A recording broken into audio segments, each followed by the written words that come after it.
To order with a general reminder for those of us in the room to please silence your electronic devices. Also, there will be a audio recording of this school board meeting available on our local social media, YouTube, Facebook. All right, Mrs. Williams, can I get a roll call vote, please? Mr. Paul Alexander. Here. Mr. Carlos Vargas. Here. Miss Rachel Kirkland. Here. Thank you. Can I get a motion on electronic participation from remote locations by school board members? I propose that we open this session up to remote members participating in this Zoom meeting. Second. Okay, motion and a second. All in favor? Aye. Aye. Motion carries. Mrs. Williams, can we do a roll call for those people? Yes. Miss Stacy Fleming. Here. I heard her say here and I there. see her. I think. Can she hear me? Yeah, she said here. I didn't hear her. Sorry. Miss Shante Jones. Here. Okay. Maybe we need to turn up the volume on that a little bit. Welcome to both of you. Thank you for coming. All right, we are going to go ahead and start with Pledge of Allegiance. Mr. Vargas, would you lead us? I pledge Allegiance to the flag of the United States of America and to the republic for which it stands, one nation, under God, indivisible, with liberty and justice for all. Thank you. Do we have any additions or corrections to the agenda? No, ma'am. Seeing none, can I get a motion for approval of the agenda? I move that we approve the agenda as written. Second. Motion and a second. All in favor? Aye. Aye. Aye. Aye. Okay. Abstain? Motion carries. All right. Moving on to the consent agenda. Can I get a motion on the consent agenda? I move that we adopt the consent agenda as written. Second. Motion and a second. All in favor? Aye. Aye. Aye. Mr. Vargas? Aye. Okay. Sorry. All right. Seeing no opposition, motion carries. All right. Moving on to Superintendent Spotlight. That'd be you, Dr. Saunders. Yes, so at this point, I'm going to turn it over to Ms. Grosser, who is going to share a spotlight on some of our amazing principals. That's right. Good evening, Madam Chair and members of the board. Tonight for our spotlight, we recognize our school principals in honor of Principals Appreciation Week. The role of the principal is the instructional leader of the school is critically important to ensure students are provided the opportunity to learn. Our principals work diligently to help students and teachers excel, and their leadership and work are essential to the success of our schools. They deserve all the recognition and praise we can give them, this school year especially, as they have led through a school year with many changes and challenges. As a former principal myself, I can tell you that even though the words I just said mean a lot to our principals, the best feedback you can get is from your students. I recently asked some of our students around the school division to share what they like about their superhero principals. And tonight I'd like to share those comments with you.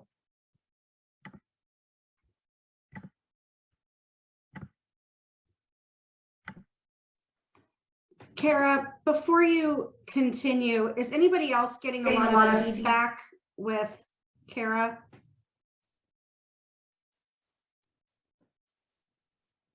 I was getting the feedback myself. If Ms. Grosser is, I don't hear. when Ms. Grosser is presenting, if we could turn off our mics when Ms. Grosser is presenting, that would probably help. All right, let's give it a try. I'd love to hear some of these comments about our principals. All right, so first up with our superhero principals, we have Mrs. Tickle from Cougar Elementary School. There's Miss Tickle right there in her superhero getup, and she is known for being a team player. And you can tell the age group when I ask about these principles and what they mean. So obviously Miss Tickle is with our youngest learners. And when I asked the youngest learners, what do you love about Mrs. Tickle? They told me she's funny. I see her at lunch and she helps me at lunch. She cares about me. Someone said she talks to me.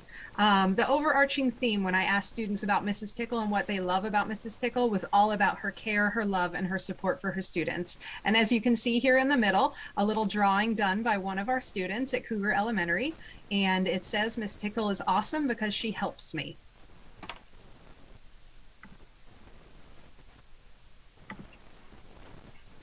Oh, sorry about that. I'm going backward.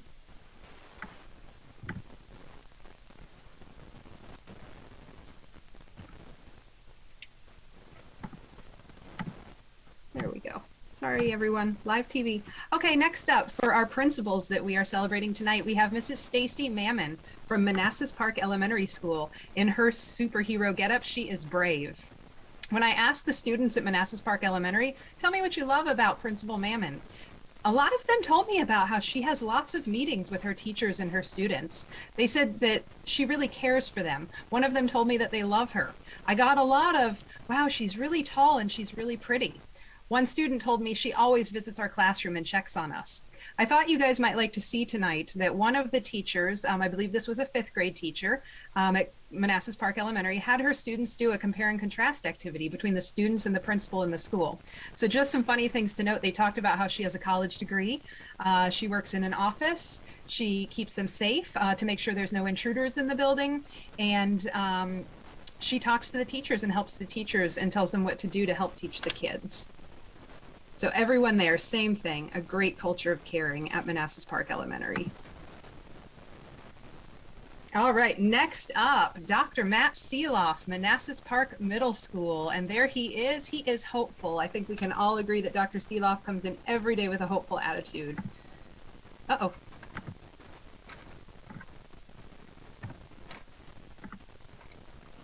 Okay, so why do we love Dr. Sieloff? Now, when we get to the middle school and we start asking middle school students what they love about their principal, our responses certainly got to be a little bit more wordy. And some students kind of looked at me like, well, why do you want to know?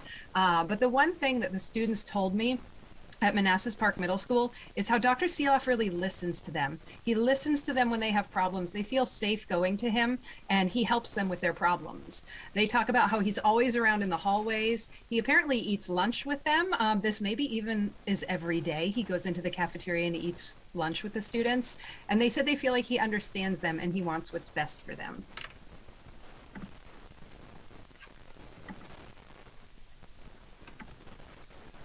Sorry, everyone. I have no idea why this keeps going backward on me.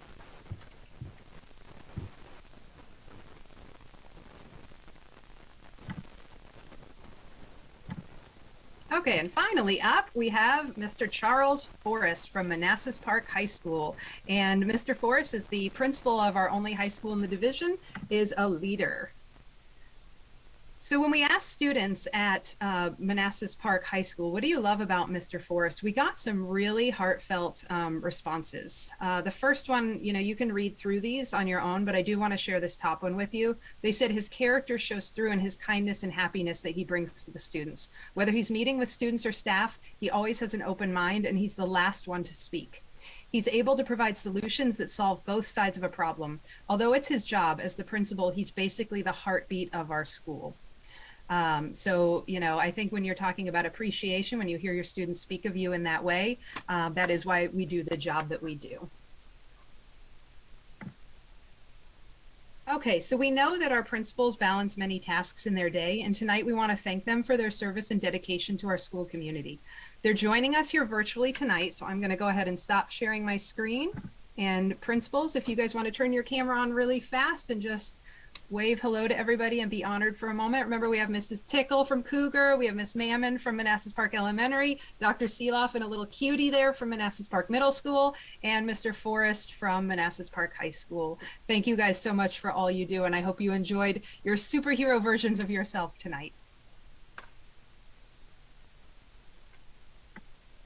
Thank you. That was wonderful, Kara. Comments from the board? You're welcome. Next, our spot. Comments from our board members virtually?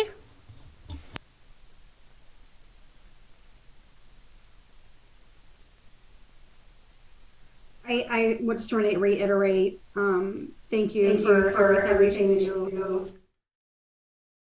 It does go above and beyond the school building, really, and you do touch the lives of all of our students and our teachers.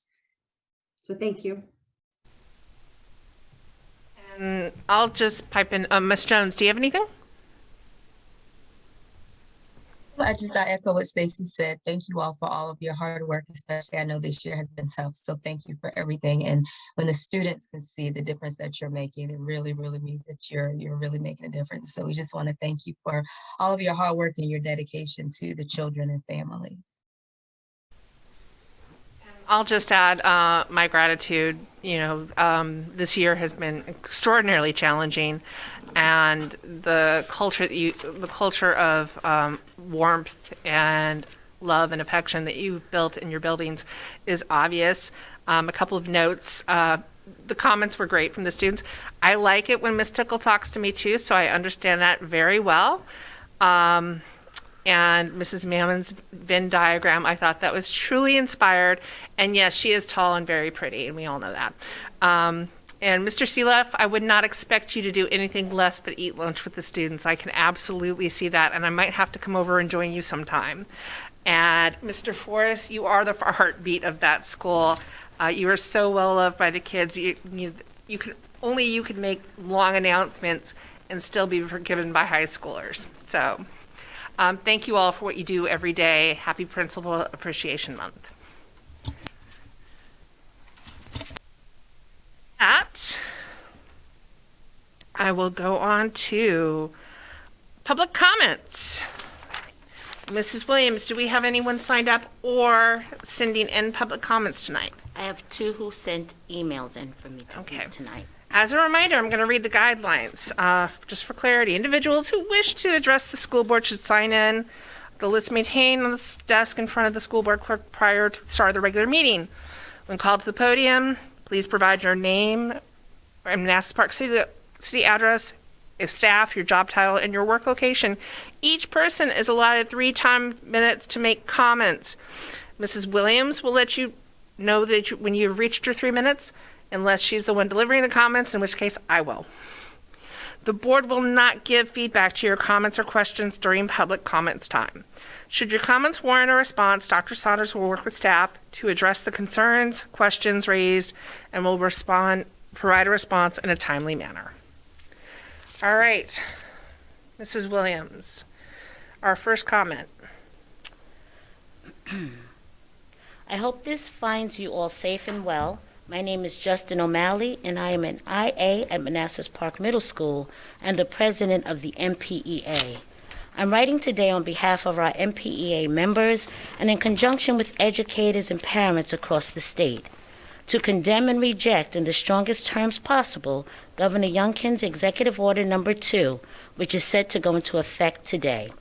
This order promises to make our schools far less safe, far more confusing, and far more politicized, while offering zero tangible benefit to our students' education. It contradicts both the current scientific consensus and CDC guidelines, as well as State Bill 1303, which directs Virginia schools to adhere to the maximum extent practicable to any currently applicable mitigation strategies for early childhood care and education programs in elementary and secondary schools to reduce the transmission of COVID-19 that have been provided by the Federal Centers for Disease Control and Prevention. We call upon our school administration to join the growing number of Virginia school districts who are standing up to this short-sighted, politically motivated order and to publicly reaffirm our district's support for science-based public safety measures during this ongoing pandemic. Our union believes that the best working conditions are also the best learning conditions, and we will continue working to ensure that partisan political panderers, science denialists, and fringe conspiracists are never able to degrade the safety and quality of our public education, which is a fundamental pillar of our society. Thank you all for your time and your continued dedication to the safety of our students and staff during this difficult and dangerous time.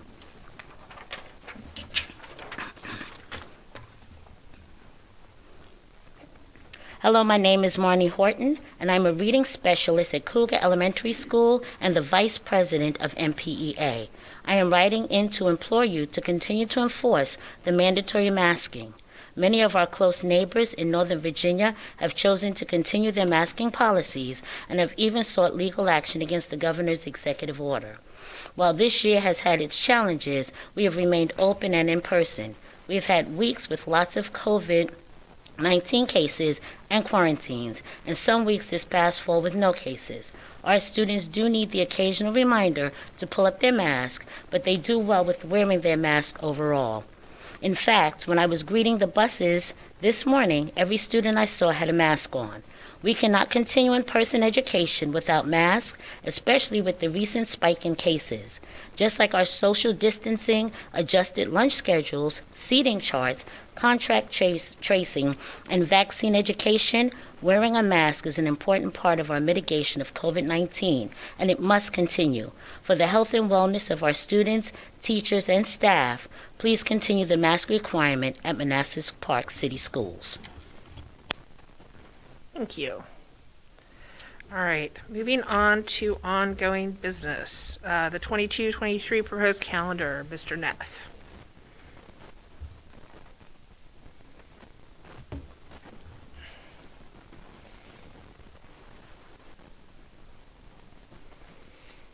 Good evening, Madam Chair, members of the school board. Good evening, Madam Chair, members of the school board.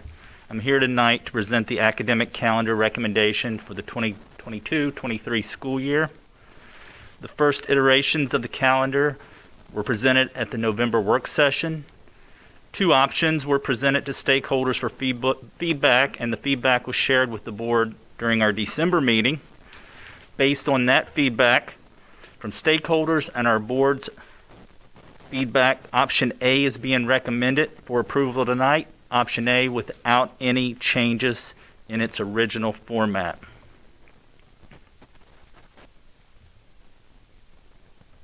Any questions before we make a motion?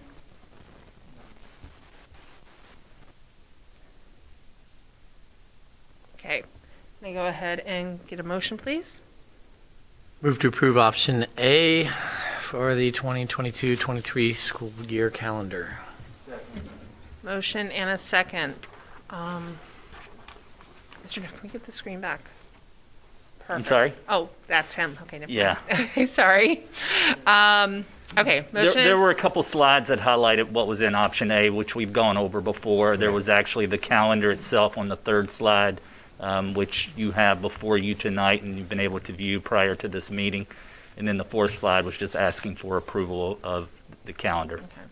Motion and a second. Any additional discussion or questions? If not, let's go ahead and take a vote. All in favor? Aye. Aye. Okay. Opposed? All right, that one carries. All right.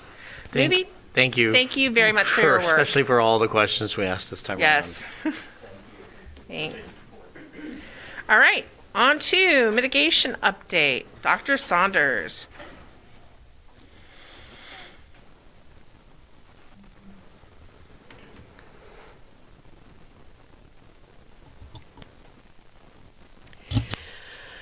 Good evening, Madam Chair, board members. It's a pleasure to be here tonight, as it was exciting today to see the start of the second semester of the school year.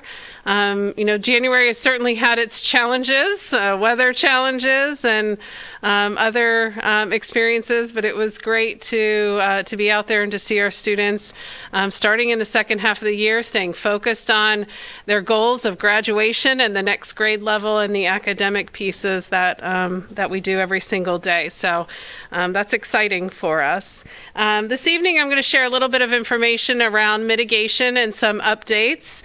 But I do want to start off by just sort of acknowledging that we are experiencing and continue to experience a period of uncertainty and change with masking requirements. There are many questions regarding the masking requirements, the recent executive order, and the conflicts that has with current laws. I shared with the community in an email yesterday that, our team is really working to understand all of these pieces to make sure that we are doing that we know what we need to do and how we need to do it, both in the legal sense as well as what's best for our communities. So I want to extend my thanks to everyone for their continued patience as we work through this process, and continue to support our students and our staff. I don't know why mine's... So there's another slide here. Oh, there it is. So this slide should look familiar. We have seen it before, and so I want to kind of talk a little bit through this slide. Earlier in the year, or in August, I think it was maybe August 2nd, we presented this information, and the board and I and the school division really looked at this as our framework for understanding mitigation moving forward with the pandemic. There was an executive order, a health commissioner executive order that took place in middle of August, which required the masking for all students K through 12. That has since expired, the health order. And so now we're back to our original mitigation framework. It looks very familiar to all of us, and it is very similar to what we have been doing. And at this point, the bottom half of this chart really gives us some numbers around what's going on in our school system. I want to focus on the bottom quadrant where we have the case and quarantine data. This is data from August 23rd, 2021 through January 20th, 2022. So please understand that that's cumulative number throughout the school year. The total positive case investigations is 105. Our total close contacts quarantined have been 1,389. And the total school or division outbreaks have been 0. And this is based on the Virginia Department of Health definition of an outbreak. And so it's important that I think we talk about it in that sense, because these 105 coming into the school are oftentimes individual cases that have close contacts or quarantine with them because they're in proximity or they're in the process.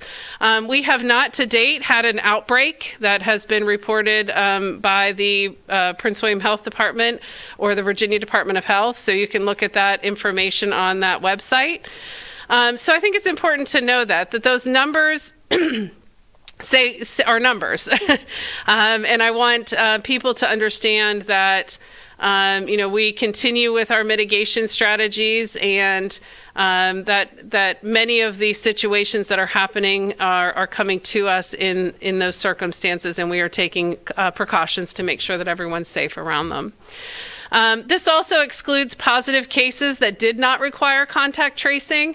We just came off of a holiday, and certainly we had families and community members report information to us. So we do have that information. It's not necessarily what we trace or what we contact trace, because they would have been outside of the time frame for us to need to contact trace.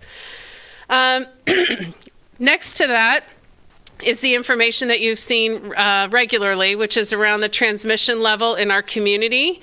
As I've talked about before, we not only look at Manassas Park, but we look at Prince William County in the greater sense, because we live, work, and play in Prince William County as well as in Manassas Park. Both of us are in the high transmission level. That's not surprising if you have seen or read the current information. I actually saw an article today that does say that it appears as though Virginia is starting to decrease in the number and the percentage of transmission level. So we may have reached that peak and are starting down the other side. But that still it's just information for us, and the links are at the bottom.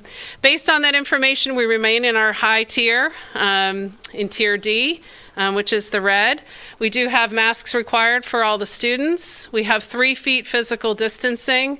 And so you may have heard that some of our cafeterias look a little bit different, how we're doing lunches look a little bit different, and we're just making modifications to provide the best opportunity to keep as much distance as possible where we can. We continue our vaccine clinics and our connections with George Mason University and with the MAP clinic, and really trying to provide resources for our community where we can.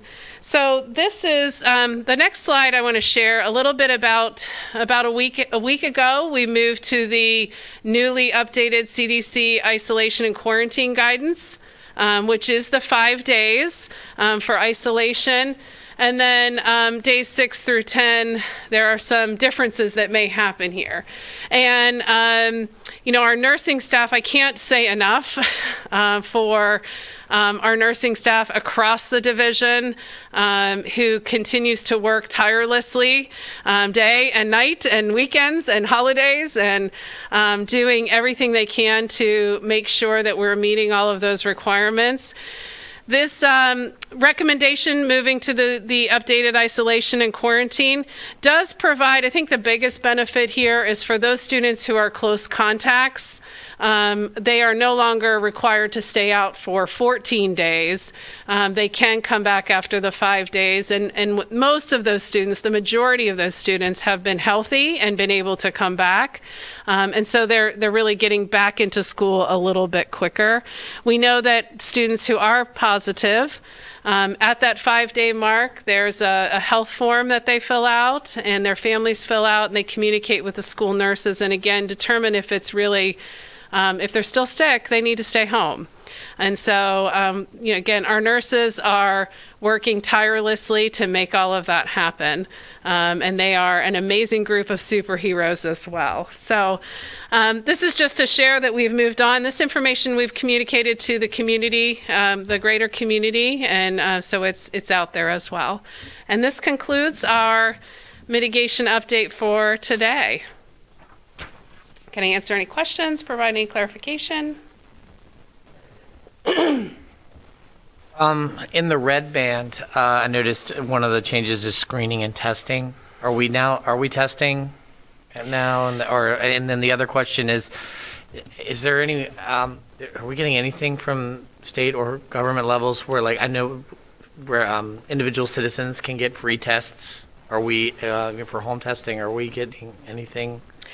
Yeah, so I'm sure we all have experienced that testing is limited. It's difficult to find.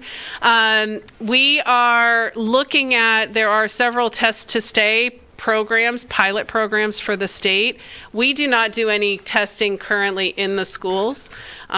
We do recommend or refer out to several of our local options when we have families who might be challenged with that. The MAP clinic, again, has been incredibly helpful in helping us to secure both vaccines and testing options when available. There are some resources from the state for school divisions that are part of those pilot programs.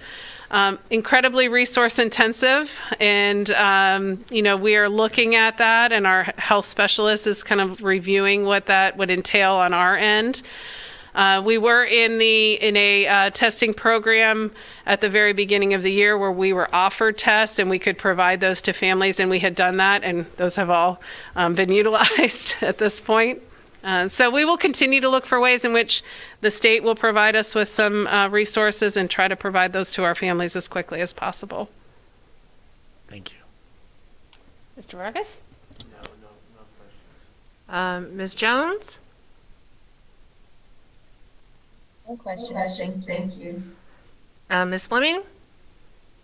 Yes, so I just wanted to say, I think we're doing a good job with the mitigation techniques that we're using with the masks, the distancing, just looking at the number of positive cases that we've had, and the increase that we've seen in the positivity rate for Manassas Park, and how it's just really jumped the past few months, and the positive cases have really kind of steady, and our positivity rate is fairly low. So thank you, and I think we're doing a great job with the distancing and the masking.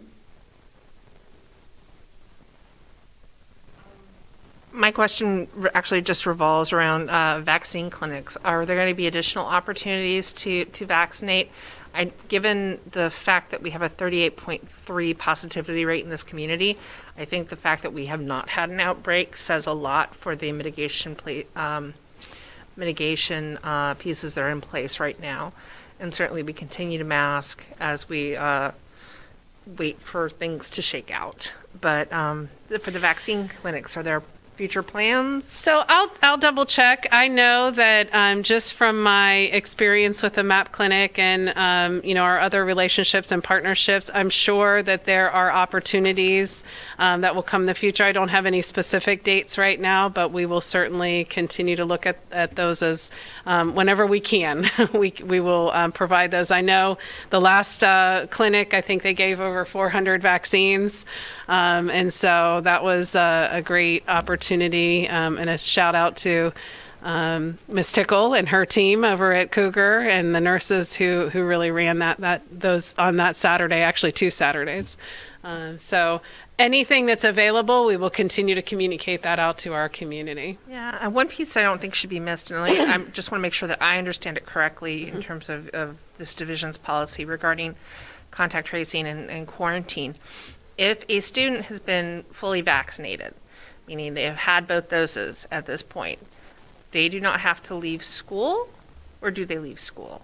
They do not, unless they have symptoms. Unless they have symptoms. Yes. So if they remain asymptomatic, and there could be a caveat if for some reason they were in close proximity without a mask, and so there might be some wiggle room there.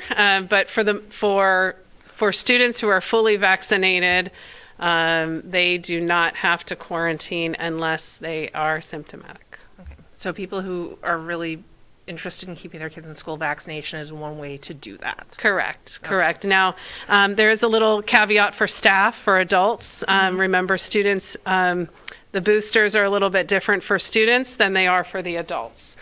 So adults are fully vaccinated when they have their booster. Okay. Good to know. Thank you for the clarification. All right. As always, we appreciate the work that you are doing and that everyone's doing. Ms. Kiernan's on the call. Thank you so much for all of the hours you're putting into contact tracing. I don't know if there are that many hours during the day, but we thank you for doing that work. And certainly we look forward to continuing to review the matrix every 2 weeks and hopefully someday see blue. That would be great. All right. Moving on. Upcoming meetings. The school board has a retreat Monday, January 31st at 5:30 p.m. here in the school board meeting room. There is a special school board meeting for the fiscal year 23 superintendent's proposed budget, Monday, February 7th, also 6:59 here in this room. And then our regular school board meeting is Monday, February 28th, 6:59 in this room. Board member comments? Nope. Okay. Seeing none, just thank you everyone for a great meeting and your hard work, and I hope it's a wonderful second semester. And with that, I will call us adjourned.